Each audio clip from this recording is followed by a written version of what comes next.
Bien, pues buenos días a todos y todas en esta mañana, en este domingo 30 de abril de este año 2023. Quisiera llevaros en esta mañana, como el jueves pasado, al Salmo 112. Salmo 112, versículos 1 al 10, es decir, todo el Salmo. Leo el Salmo 112, todo el Salmo.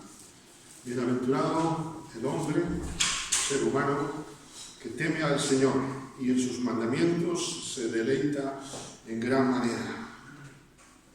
Su descendencia será poderosa en la tierra, la generación de los rectos será bendita. Bienes y riquezas hay en su casa, en su justicia permanece para siempre.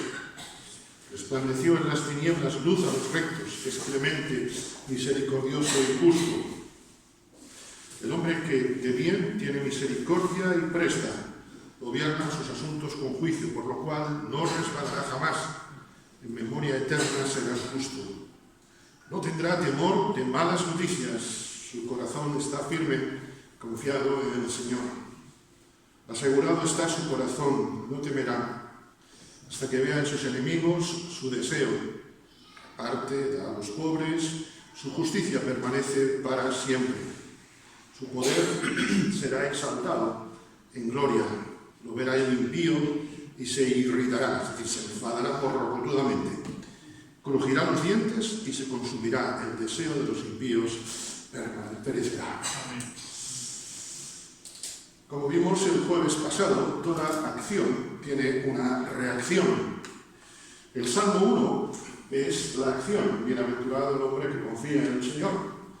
Y durante todos los salmos, como decíamos, vimos que se desarrolla lo que es la confianza en el Señor en tiempos adversos, en tiempos favorables, en tiempos de pecado, en tiempos de restauración, etcétera, etcétera. Y justo el Salmo 1 comienza con ese axioma, con ese punto de partida: bienaventurado el hombre que teme al Señor, que no anduvo en consejo de malos, etcétera, etcétera, y termina como tiene que terminar. La consecuencia de todo es que todo lo que respira alabe al Señor. Salmo 150.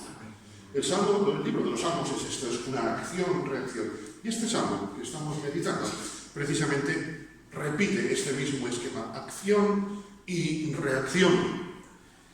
Recordamos precisamente esta realidad. Y terminábamos diciendo que el jueves pasado, que el versículo 1 nos plantea la acción. Hoy vamos a seguir viendo, y a partir del versículo 2 iremos viendo las reacciones a esa acción. O dicho de otra forma, si queréis, toda decisión tiene consecuencias, por activa y por pasiva.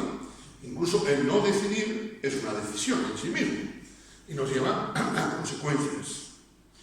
Un principio natural, recordamos, todo lo que el hombre siembra, eso también recogerá. Y hasta hoy nos demuestra la ciencia y la vida espiritual que si siembras lechugas, lo que vas a recoger son lechugas. Si recoges melocotones, filliño, te engañaron en la tienda. Pero si sembramos lechugas, recogemos lechugas. Lo que el hombre sembrare, eso recogerá. ¿Cuál es la acción propiamente dicha? La vemos en el versículo 1. Empezábamos meditando el otro día precisamente esto. Bienaventurado. Qué bueno es esto. Ser bienaventurados. La acción es ser bienaventurado. La decisión. Es curioso porque todo lo que va a desarrollar después tiene que ver con esto, con esta bienaventuranza. Y es curioso porque confiar en Dios es, nunca mejor dicho, un regalo del cielo. Confiar en Dios es lo mejor que nos puede suceder, aunque sea incomprensible, como vamos a ver dentro de un instante, a la razón humana. Desde luego que confiar en Dios es, como bien sabemos, la palabra bienaventurada significa qué suerte tiene, pero mira que le ha caído el premio gordo a este. Esto es, ¿verdad? Y desde luego, esa es la bienaventuranza a la que estamos desafiados tú y yo a vivir, no por nosotros que somos guapos, sino por la misericordia de Dios, que en nuestra pobreza nos hizo ricos por su misericordia. Ahora bien, nos planteábamos el jueves pasado, que ser bendecidos es algo que tiene que causar envidia a los demás. ¿Qué transmitimos tú y yo a los demás? Ah, sí, somos bendecidos. Y salimos de aquí con los peitos benchero y salimos todo como el pavo real. Pero a los demás le transmitimos eso. ¿Qué dicen mis reacciones? ¿Qué dicen tus reacciones, tus decisiones acerca de ti, de mí? ¿Expresan nuestras acciones, nuestras palabras, nuestras actitudes, nuestras miradas que somos bendecidos? ¿Recordáis Sara, la mujer de Abraham? Con su mirada demostró que no se sentía bendecida, bienaventurada. A veces nuestras palabras hablan, pero lo más que habla es nuestra vida, nuestra expresión. ¿Transmites tú a los demás que soy un hijo de Dios y que los demás quieran ser como yo? ¿O transmito que soy un religioso? Porque a veces quizá tú y yo estamos sermoneando mucho a la gente, pero no les estamos transmitiendo un mensaje de bienaventuranza. Y ese es el desafío que tenemos. ¿Vivo como un dichoso? ¿O como uno que es cristiano que quiere ir al cielo simplemente por librarse del infierno? Está muy bien querer ir al cielo. Vamos, si alguno me dice esta mañana aquí que no quiere ir al cielo, lo persigo con agua caliente. Pero Dios no nos salvó para eso. Dios nos salvó para que vivamos como lo que somos, como bienaventurados. Dios no me salvó simplemente para quitarme del infierno. Dios me salvó para su gloria. Para que yo viva como lo que soy, como un bienaventurado en un mundo desventurado. Y terminábamos el jueves más o menos diciendo que hay muchos cristianos que saben todo lo que Dios no quiere, pero ignoran, no viven lo que Dios quiere. Saben que Dios no quiere esto, Dios no quiere lo otro, Dios no quiere. ¿Y qué es lo que Dios quiere para mí? No lo sé. Bueno, quizás lo decimos de otra manera, o lo digan de otra manera. Queridos hermanos, quiero seguir avanzando hoy en este versículo 1. Ser bienaventurado es marcar diferencia en un mundo desgraciado por el pecado. Ser bienaventurado es marcar diferencia en un mundo que está infectado, contagiado, afectado por el pecado. Desde luego, la maldad va en aumento. El pecado va en aumento. Ayer a la noche en este mismo barrio, a 500 metros, hubo un apuñalamiento. Las cosas van cada día peor. Desde luego, ¿y marco yo una diferencia con mis actitudes? El mensaje del Evangelio, ¿sabéis por qué es rompedor? Precisamente Jesús, una de las primeras palabras que dice en Marcos 1:15, es: el reino de los cielos, el reino de Dios se ha acercado. Esta es la noticia que el ser humano desde Génesis 3 está, yo no voy a decir desesperado, es que está imperiosamente necesitado que se acerque. Y permitidme compartiros algo personal. En la iglesia donde me crié, me crié la vivienda. Al principio no teníamos vivienda, hasta que se pudo construir la vivienda encima del local de la iglesia, y nuestras habitaciones eran realmente las salas de escuela dominical. Era un niño. Y recuerdo un texto grande en letras mayúsculas con Marcos 1:15. Mis primeras letras en mayúscula fue aprender este versículo. El reino de Dios se ha acercado. Y permitidme usar el símil. Creo que ese es el mensaje en mayúsculas del Evangelio. El reino de Dios se ha acercado. ¿Vives tú, transmito yo, que el reino de Dios se ha acercado? Ese es el mensaje que el mundo necesita de oír. Y si nuestra vida no va en Cristo no va en aumento, hermanos, es que estamos sobreviviendo espiritualmente. Y Jesús no nos llama a sobrevivir, nos llama a vivir, nos llama a vivir en abundancia. Y a veces tú y yo podemos ser un sobreviviente espiritual, que estamos ahí como el que está esperando para jubilarse y vamos aguantando el negocio hasta que podamos jubilarnos. A veces estamos en esta actitud. Jesús vino para que tú y yo tengamos vida en abundancia. Permitidme decirlo en otras palabras. Jesús vino para que tú y yo tengamos bienaventuranza en abundancia. No para que vivamos poco mejor que antes de conocer al Señor. Dios no me salvó para vivir mejor que un perdido. Dios me salvó para vivir diferente a un perdido. Porque si es mejor sigue siendo malo. Pero si es diferente es una nueva vida en Cristo. Repito estas preguntas en esta mañana. ¿Vivo como un bienaventurado o como un superviviente espiritual? Ay, hermano, es que la carne es muy dura y todo. Vivo como un bienaventurado incluso frente a las tentaciones. Cuando se nos presenta la tentación, queridos hermanos, tenemos la bienaventuranza de la oración. El autor dice, si alguno tiene falta de sabiduría, que la pida a Dios. Yo me apunto, yo creo que todos tenemos que apuntarnos. Pero lo que pasa es que la tentación a veces nos hace olvidar. Como decía mi sobrina pequeña, ya hace muchos años, cuando uno de los hermanos le cascaba, ella le devolvía la bofetada. Yo le decía, mujer, eso no hay que hacerlo. Eso ya lo sé, pero en ese momento se me olvida y le doy, después me acuerdo. A veces esto es lo que nos pasa a nosotros los creyentes. Ay, si hubiera orado al Señor. ¿Sabes por qué nos hemos olvidado? Porque no vivimos como lo que somos. El anuncio de Gadis dice, vivamos como galegos, vivamos como cristianos, hermanos. Vivamos como hijos de Dios, más que como cristianos. Vivo para la gloria de Dios, viviendo la gloria de Dios en un mundo alejado de su gloria. Porque es fácil decir, yo vivo para la gloria de Dios. No, pero perdona, es que no es solamente vivir para la gloria de Dios, es vivir la gloria de Dios viviéndola cada día en mi vida. A pesar de las malas noticias, como dirá después el versículo 7. ¿Quién de nosotros no tiene malas noticias de cuando en cuando, verdad? El otro día nos vino, el viernes pasado, no, el otro viernes nos vino una carta de Hacienda.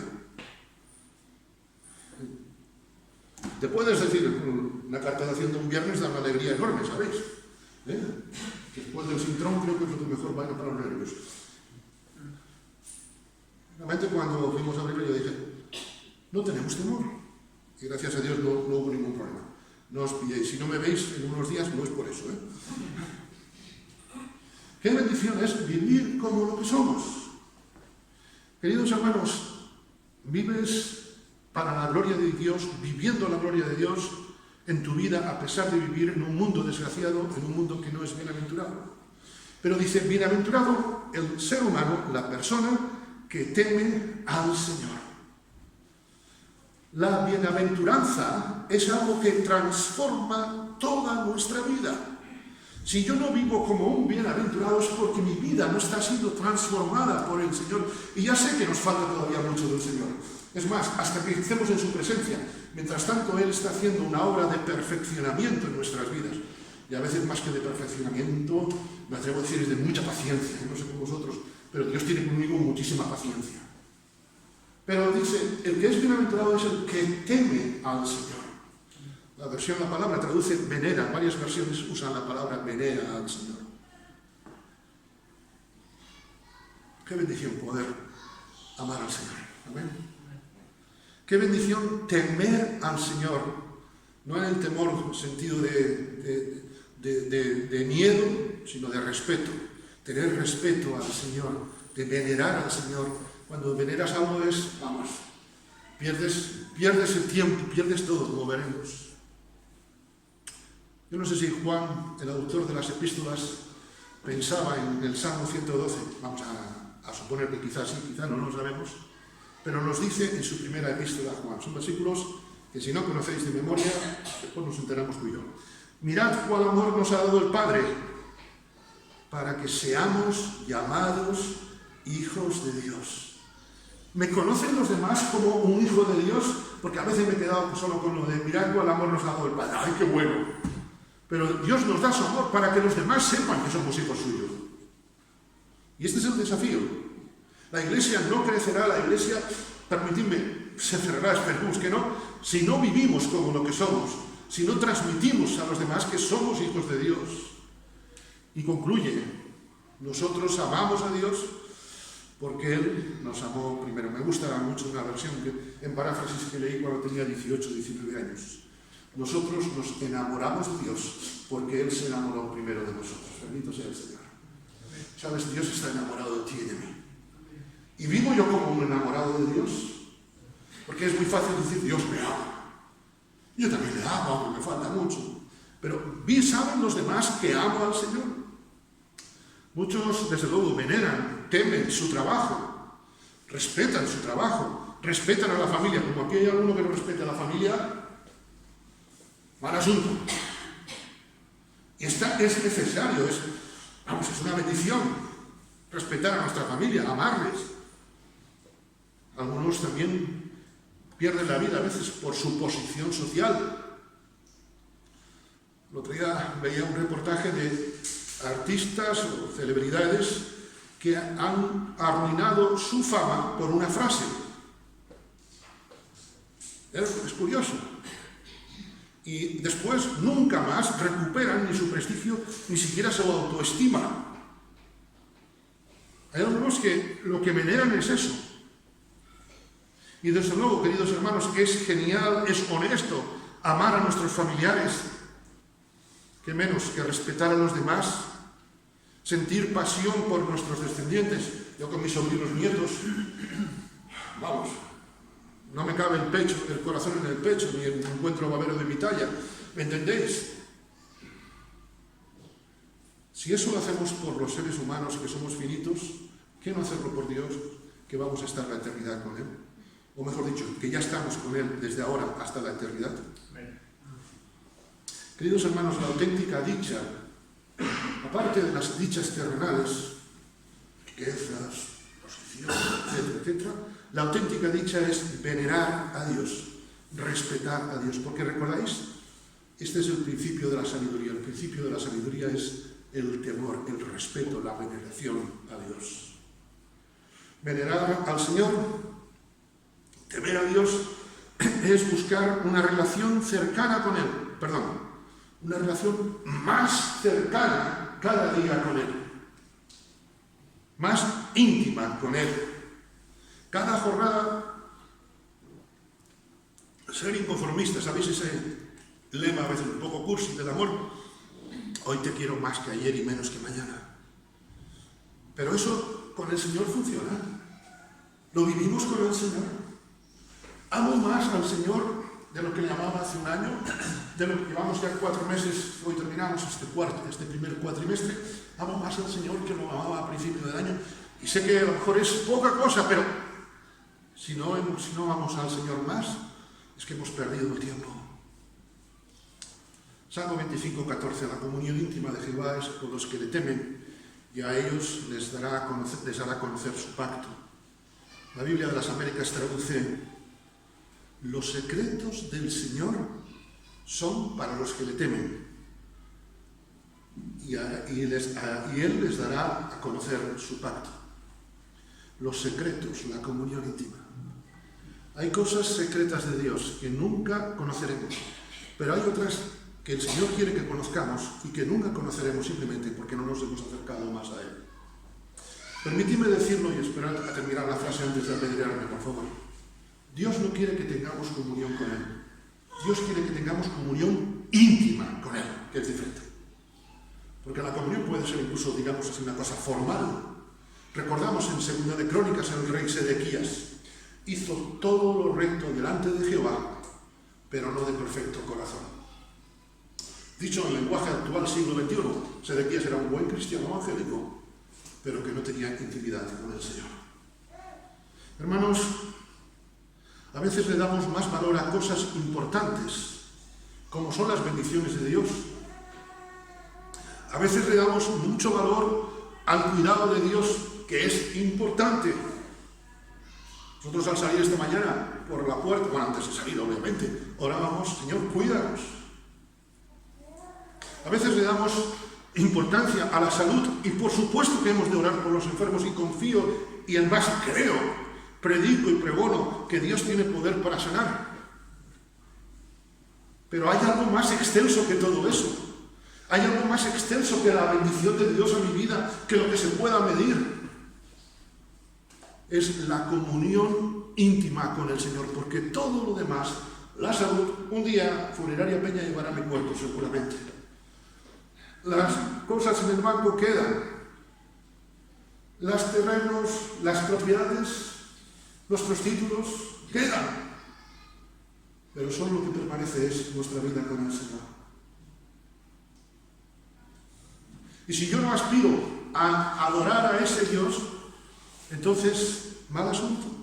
Dios no me desafía a que tenga comunión con Él, comunión íntima. Dios no quiere fans de Él.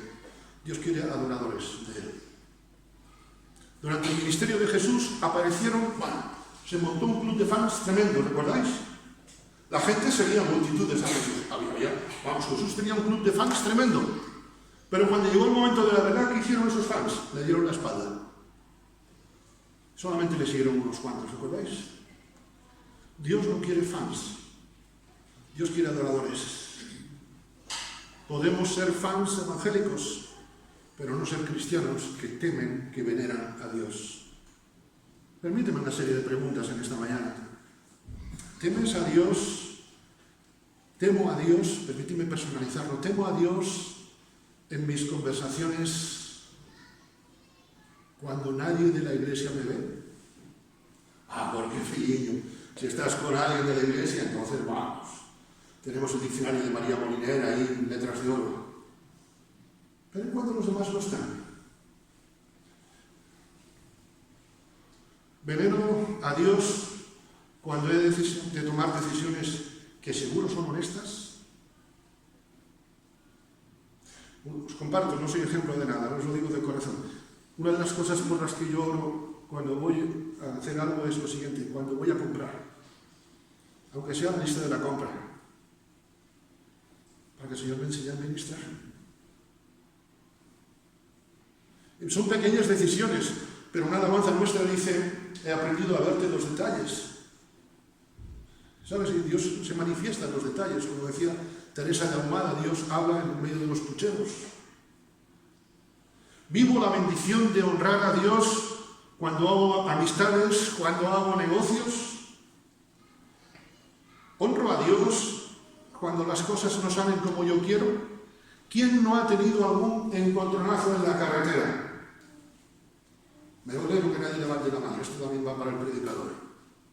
¿Honro a Dios en mis reacciones? Porque a veces somos como la película aquella de Disney, que se empezaba un perro muy manso, después se pone a conducir y termina siendo prácticamente un bulldog que se comía a todo el mundo. Cuando el otro no aparca como yo quiero, ¿cómo reacciono? Os conté que hace años, en un semáforo aquí en Pontevedra, que ya no existe, no sé si el Señor lo quitó después por misericordia hacia mí, pero en un semáforo yo iba con el tiempo justo y el que iba delante mío se paró en el semáforo en ámbar cuando acaba de saltar. Y yo, te vas parado ahí. En eso que la persona mira por el espejo y me di cuenta que era una hermana de la iglesia. Ay, Señor, tierra, trátame. Y en esos casos generalmente el Señor no está atendiendo tu oración. Y la hermana me saluda de repente y hola. Desde entonces jamás tuvo el caso de nadie. Yo había predicado el domingo pasado en la iglesia. Y yo dije, mi testimonio ahora ¿dónde queda? ¿Sabes? Reacciono como alguien que venera a Dios, incluso en pequeñas contrariedades. En la familia. Seguro que la familia, cuando a veces digo, la familia, bien, gracias. Y no te digo más porque no tenemos tiempo. La familia, honro a Dios con mis acciones. Y seguro que a lo mejor hay alguien que no te agrada de la familia. En el trabajo. Queridos hermanos, es importante que nos analicemos frecuentemente delante del Señor, igual que hacemos controles médicos, aunque no nos guste. Ahora fijaros la paradoja que es venerar a Dios. Y la paradoja, pensándolo en un sentido general. Bienaventurado el hombre que teme al Señor, pero aquí no termina la relación. Dice, y en sus mandamientos se deleita. Mamá, ¿qué quieres que te regalemos por cumpleaños? Preguntábamos siempre Eunice, mi hermana y yo. Mi hermana se llama Eunice. Mamá, ¿qué quieres que te regalemos por cumpleaños? Con que me obedezcáis es suficiente. Hombre, somos catalanes, pero tanto de ahorrar, ¿no? Mamá, ¿qué quieres que te regalemos? Que me obedezcáis. Mamá, algo que nos cueste dinero. Para nosotros, que como ahora estábamos así guapos pero pobres, era más fácil meternos en comprarle algo a nuestra madre que obedecerla. ¿A ti y a mí no nos pasa eso con el Señor? ¿A quién de nosotros nos es fácil, nos alegra obedecer a los demás? Una niña ahí en La Palma, que hoy es una mujer, preguntaba a uno, no, fue a Marisa, y pensando que Marisa era el abogado allí a ver si la defendía, Y Marisa le dijo, no, dice, aquí soy el último mono, tengo que obedecer a todo el mundo. La pobre, recordamos, ¿no? El último mono aquí de la película, ¿verdad? A veces nos cuesta, bueno, a veces no, siempre nos cuesta obedecer. Pero cuando pienso en los mandamientos de Dios, pienso en que obedecerlos es bien para mi vida. No es capricho de Dios, es soberanía de Dios. Desde luego que a veces, como todavía hay cosas de nuestra vieja naturaleza, eso de obedecer los mandamientos de Dios nos parece un absurdo. Recordamos este versículo que tantas veces usamos, sobre todo con los que no conocen al Señor o cuando alguien desprestigia la Biblia. La palabra de la cruz es locura para los que se pierden, pero para nosotros el poder de Dios es locura, para los que se pierden. Pero a veces también es para nosotros una pequeña locura, permitidme, hermanos. Porque a mí me cuesta obedecer, no sé a vosotros, la palabra, o no, o nos pasa. Es curioso, porque el apóstol Pablo usa en el capítulo 1 de Corintios, en la primera epístola, usa 3 veces la palabra locura. ¿Sabes? A veces, para algunos, la relación con el Señor puede ser un absurdo. Los que no conocen a Cristo, para ellos es un absurdo. Pero a veces, incluso en nuestro ámbito cristiano, puede parecer un absurdo aspirar a más. Ya, me conformo con lo que tengo. Tengo años. No, perdona, tú tienes vida. Dios no nos mira por los años que tenemos, Dios nos mira por el corazón que tenemos con Él. Y nos da los años precisamente para acercarnos a Él. Queridos hermanos, en su ley, en sus mandamientos se deleita. Y esto me lleva a varias preguntas. ¿Transmitimos la palabra como una bendición a los demás o como una imposición? ¿Transmitimos que la ley de Dios, los mandamientos de Dios, son, como dice la Escritura, y muchas veces lo repite, para que te vaya bien? O mira lo que dice la Biblia, esto Dios no lo quiere, bum, bum, bum. Y a veces, en vez de tener un libro para deleitarnos, tenemos una metralleta para disparar. Y permitidme decirlo coloquialmente. A veces podemos caer en la trampa, en la tentación que Satanás nos pone, de exponer lo que la palabra entendemos que enseña para justificar nuestras actitudes, para justificar nuestras decisiones, incluso para justificar nuestras meteduras de pata. Hay temas ahora muy candentes que no voy a citar públicamente, que se están usando textos bíblicos para justificar actitudes de pecado. ¿Me entendéis? Y a lo mejor cuando Dios me habla, o no sé si por el predicador de hoy Dios usa un predicador para tocar mi vida, yo digo, no, este no sabe que el versículo tal dice tal cosa, yo sigo como siempre. A veces incluso podemos caer en la trampa de usar la palabra de Dios para rechazar lo que Él quiere mostrarnos. Transmitimos a los demás que no conocen a Cristo el deseo de que conozcan la palabra o les causamos miedo. Que si a mí me viene alguien que yo no conozco a Cristo y me viene alguien y empieza a disparar versículos al ton ni son, huyo. Digo, este es un fanático. Permitidme, siguiendo el Salmo, no es un bienaventurado. Cuando algo nos deleita, hermanos, cuando algo nos atrapa, cuando algo nos encanta, nuestras palabras sobran. ¿Por qué? Porque nuestra actitud es la que habla. Si ahora dijésemos, por ejemplo, un plato de comida que a todos nos encante, que nos hace perder digamos así, el sentido, nos cambia la cara. Si ahora encontramos una situación que no nos llama, que no entendemos, nuestra expresión cambia, ¿sí o no?